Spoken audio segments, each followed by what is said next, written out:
श्री स्वामी समर्थ. तुमच्या सगळ्यांचं पुन्हा एकदा व्हिडिओमध्ये मनापासून स्वागत आहे. हा दुसरा भाग आहे. ही राणीची बाग आहे. तुम्ही बघू शकता तिथला निसर्ग खूप छान होता. थोडक्यात काय असं मस्त वाटलं. तुम्हाला कधी जायचं असलं ना नक्की या ठिकाणी जावा. फक्त ना संडे सोडून जायचं, मग तुम्हाला खूप म्हणजे खूप गर्दी कमी भेटेल. संडेला गेला ना एवढी गर्दी असते ना तिथं की विचारूच नका. आणि हे बघा आता हे सगळे काय बघतायत, पुढं जाऊन बघितलं तर ह्या सगळ्या हरिण. बापरे, केवढ्या म्हणजे यांचा परिसर एवढा मोठा होता आणि इथं अजिबात गर्दी नव्हती. हे बघायला गर्दी नाही आणि तिकडे एवढी गर्दी होती ना की बासच. हे समोर दिसतंय ना ते सगळं पूर्ण पटांगण होतं, ते हरणांसाठी होतं आणि छान होत्या वेगवेगळ्या आपल्या त्यांच्याच त्या धुंदीत. इथं आल्यानंतर एक म्हणजे इथला एक प्राण्यांच्याकडनं गुण घेण्यासारखं आहे, तो म्हणजे कधीच कुणाच्या अध्यात्मामध्यात पडायचं. आपला मार्ग आपण पकडायचा, म्हणजे आपल्या जगात आपण राहायचं. आणि ही समोर दिसते ती पूर्ण गुलाबाची बाग आहे. ही बाग पाहून तर मला गावाकडची आठवण झाली, कारण गावाला जर ही गुलाबाची फुलं असती ना आत्तापर्यंत एकसुद्धा फुल त्या बागेत राहिलं नसतं. आणि इथं एवढे पब्लिक आहे तरी गुलाबाच्या झाडांची गुलाबाची फुलं आहे अशी होती. मस्त सगळे फोटो काढत होते. खूप असा हिरवागार सुंदर असा परिसर होता. फिरायला एवढं मजा वाटत होती ना. आणि ऊन हे दुपारी 2 ते 3च्या दरम्यानचं वातावरण आहे. ऊन एवढं होतं पण अजिबात लागत नव्हतं. आता हे बघा इथं आता म्हटलं कशाची गर्दी आहे, बघितलं तर पेंग्विन कक्ष. आता म्हटलं बघावं काय आहे. रांगेत उभे होते तेवढ्यात एक असं खूप सुंदर असं कारंजे दिसले, म्हणून त्याचा एक व्हिडिओ घेतला. बापरे, कसा तरी प्रवेश केला तर समोर बघते तर काय हे लायटिंगचं झुंबर एवढं छान वाटत होतं ना. तुम्ही बघताय ना, आणि पूर्ण लायटिंग एवढी लायटिंग छान होती असं म्हणजे खूप भारी वाटत होतं. सगळ्या बाजूला लायटिंग आणि असं मधून जायचं कुठंतरी काहीतरी खूप छान बघायला आलो आहे असं वाटत होतं. म्हटलं नक्की काय आहे, एवढी साफसफाई, एवढं म्हणजे व्यवस्थित डेकोरेशन, हे खूप सुंदर असं लायटिंग, काय आहे काय आहे हाच मनात प्रश्न येत होता. म्हटलं कसलं पेंग्विन असतं ते तरी बघूया. तर हे बघा इथं कॅमेरा अजिबात अलाउड नव्हता, तरीसुद्धा मी एक छोटासा व्हिडिओ बनवला. पटकन एक फोटो क्लिक केला कारण इथं कॅमेरा अलाउड नव्हता. पुढे गेले तर हे बघा आता ते आधीचं तुम्हाला दाखवलेलं व्हिडिओ ते खूप महाग होतं, हे तर त्याच्या डबल महाग. इथं फक्त एक पाणीपुरी खायची म्हटलं तर 60 रुपयाला होती आणि पूर्ण हायफाय. बापरे, म्हटलं सर्वसामान्य लोकांनी यायचं का नाही राणीच्या बागेत, आणि आलं तर खायचं की नाही काय माहीत, एवढं कॉस्टली तिथं होतं. तरी पण म्हटलं जाऊ दे, आता आलोय तर काहीतरी खाल्लं पाहिजे. आपण आत्ता नाही खाणार तर कधी खाणार. पण आम्ही बाहेर जाऊन खाल्लं. या ठिकाणी बाहेर मस्त गोळा, आईस्क्रीम असं बरंच काही काही होतं खायला. मग आम्हीसुद्धा यातलं म्हटलं जाऊ दे, कधीतरी आपण येतो, रोज थोडीच येतो, मग पर्याय नसतो, कधीतरी असं होतं. आणि इथे आल्यानंतर एवढे सगळे खायला तुटून पडलेले ना. पुढं गेलो तर पक्ष्यांचं नंदनवन. आता म्हटलं नक्की हा काय प्रकार आहे, हे बघण्यासाठी गेलो पुढे.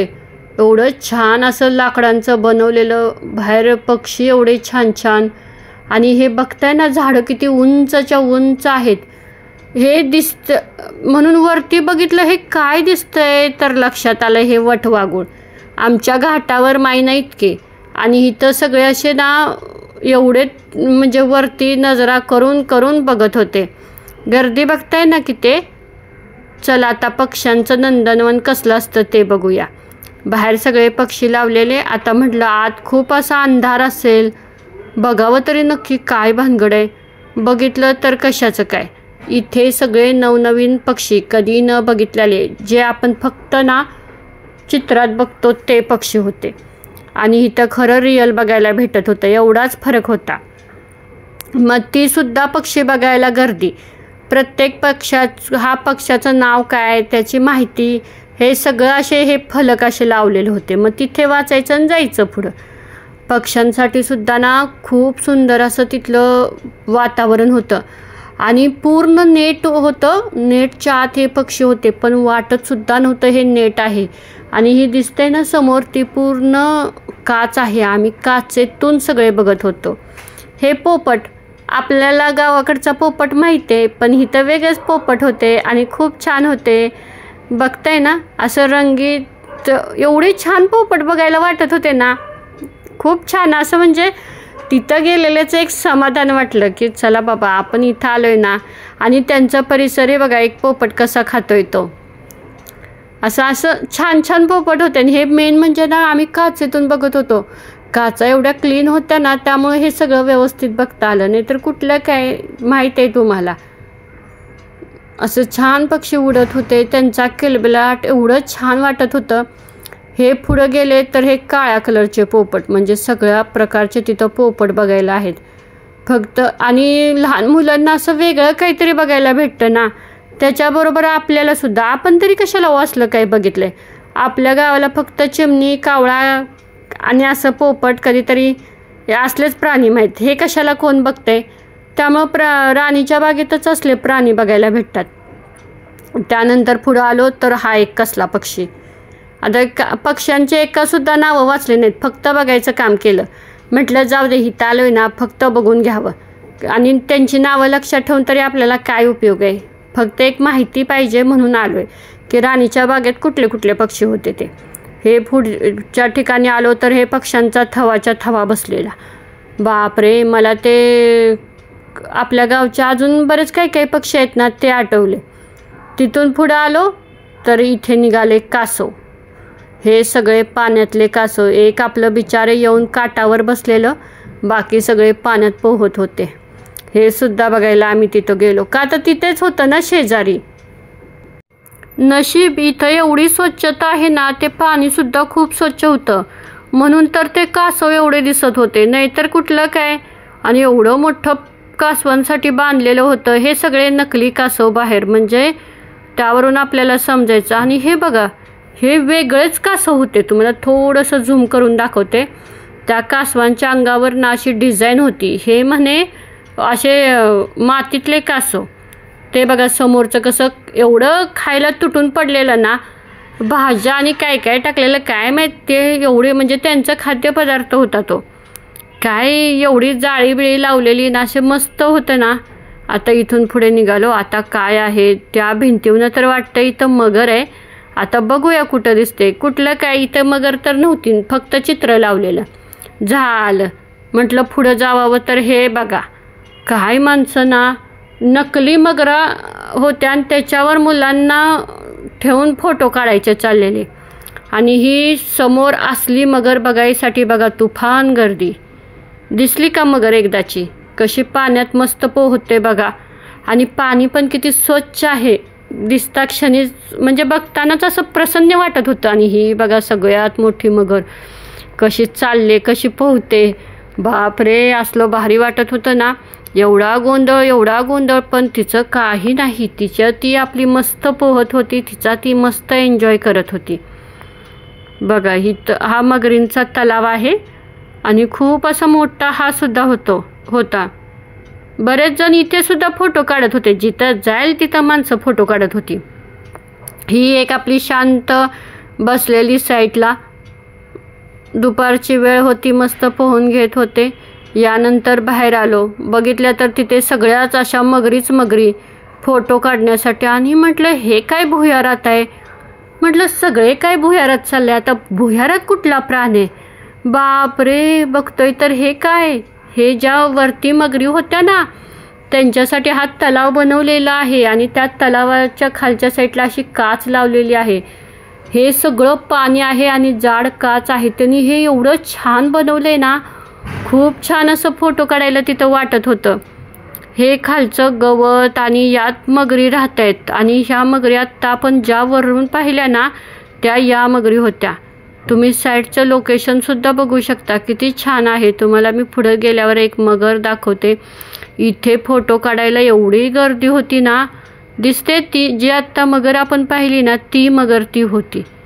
म्हणजे हे मगरींचाच तलाव आहे, फक्त खालच्या साईडला काच केलेली आहे. हे बघा मगरी, आत्ता आपण ज्या वरून पाहिलेल्या ना त्याच ह्या मगरी. मग इथे सुद्धा एवढे फोटो काढायचे चाललेले, अजिबात जागा मिळत नव्हती फोटो काढायला.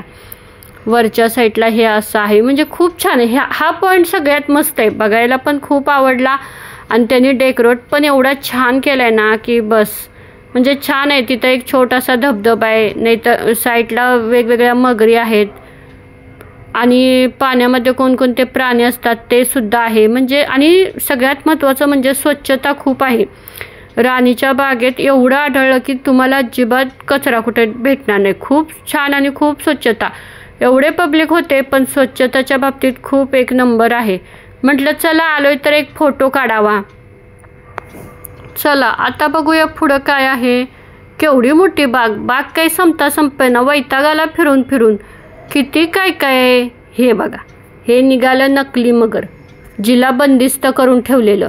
आता आले पान पक्षी. मग असे बघितलेले कुठले पक्षी, ते पक्ष्यांचं नंदनवन. आता हे पाण्यातले म्हणे पक्षी, जे फक्त पाण्यात राहतात. आता ते समोर दिसतंय ना, ते पूर्ण नेट आहे, जाळी पूर्ण आहे, त्यातून पक्षी बाहेर जाऊ नये म्हणून त्यांनी घेतलेलं. आणि यातून आज जाताना पहिल्यांदा ते चैन असल्या जाड होत्या ना, त्यांना असं पार करून जायचं होतं. खरंच छान वाटत होतं ते. सगळे आपले त्या चैनीच्या आतून येत होते, पण हे पक्ष्यांसाठी केलेले पूर्ण जाळी. दिसतोय का पक्षी कुठं? हां, दिसला. एवढा शोधायला लागायचं ना झाडात. सगळे बघायला लागले की हां ओरडायचे, हां इथं आहे पक्षी. मग तिकडे बघायचं, हां दिसायचं. आणि हे बघा सगळे पक्षी दिसत आहेत का? कारण यांचं थोडंसं झूम केल्यानंतर बगळा, सगळे बगळे इथं आहेत. आणि इथं ते एवढं छान डेकोरेशन केलं आहे. धबधबा, यांनाच तर पानपक्षी म्हणतात ना, जे पाण्यात राहतात ते. आणि धबधबा आहे. खूप छान निसर्गरम्य वातावरण आहे. असं म्हणजे जंगलात गेल्यासारखं वाटलं. आणि सगळे प्राणी आपापल्या धुंदीत होते. काही नाही, कोण घाबरत नव्हतं, काही नव्हतं. कसं काय माहीत, त्यांचे ते आपले रिलॅक्स, त्यांच्या ते आयुष्याचा मस्त एन्जॉय घेत होते. आणि आम्ही सुद्धा बघत त्यांना एन्जॉय करत होतो. हे जाळी दिसते का, अशी पूर्ण जाळी ह्या गार्डनला आहे. म्हणजे पक्ष्यांच्या जिथे पक्षी होते ना तिथं ही जाळी होती. म्हणजे त्या जाळीतून पक्षी बाहेर जाऊ नये म्हणून. एवढं छान होतं. आता या साईडून तुम्हाला दाखवते. म्हणजे पूर्ण असं ना वेगवेगळे पक्षी, काय म्हणजे नावं पण माहीत नव्हती, एवढे पक्षी तिथं बघायला भेटले. चला आता बाहेर जाऊया, कारण कंटाळलो आता आम्ही. जवळजवळ 4 ते 5 तास या गार्डनमध्ये होतो. फक्त चालतोय. हे एक वडाचं झाड होतं, किती उंच आहे बघा. अशी आणि तिथली झाडं एवढी उंचच्या उंच, डेरेदार ना, एवढी छान थंड हवा. पूर्ण मुंबईत असा परिसर मी पहिल्यांदा बघितला. एवढे वर्ष राहते पण. हे धबधबा असं छान आहे. फोटो काढण्यासाठी तर खूप छान आहे. फिरण्यासाठी तुम्ही कधी आला ना मुंबईला, नक्की इथं व्हिजिट द्या. एक म्हणजे मुंबईच्या धगधगीच्या म्हणजे जीवनात एक कुठंतरी असं शांत ठिकाण आहे असं वाटतं. चला तर मग आता आलो आम्ही बाहेर. आता चाललो घरी. खूप कंटाळलेलो, कधी एकदा घरी येतोय असं झालं.